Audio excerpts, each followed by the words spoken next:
Hi అండి. ఈ వేడి వేడి ఎండలకి చల్ల చల్లగా కిడ్నీకాయ జ్యూస్ చేసుకుందామా?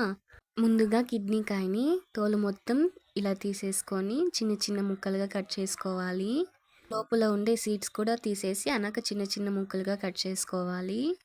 చిన్న చిన్న ముక్కలుగా కట్ చేసుకున్న తర్వాత ఒక మిక్సీ జార్‌లోకి వీటిని షిఫ్ట్ చేసుకొని మీ టేస్ట్‌కి తగినంత షుగర్ అయితే యాడ్ చేసుకోండి. నేనైతే ఇక్కడ 4 స్పూన్స్ ఆఫ్ షుగర్ అయితే యాడ్ చేస్తున్నా. కొద్దిగా కాచి చల్లార్చిన పాలు కూడా వేసుకుంటున్నాను. వీటన్నిటిని మరీ మెత్తగా కాకుండా కొంచెం బరకగా మిక్సీ పట్టుకోండి. మిక్సీ పట్టుకున్న దాన్ని ఒక గ్లాస్‌లో వేసుకొని ఫ్రిడ్జ్‌లో పెట్టుకొని కూల్‌గా అయినాక తాగొచ్చు. లేదంటే అలానే కూడా తాగేసేయొచ్చు ఐస్ క్యూబ్స్ ఏసుకొని. అంతే ఎంతో చల్లగా కిడ్నీకాయ జ్యూస్ అయితే రెడీ అయిపోయింది.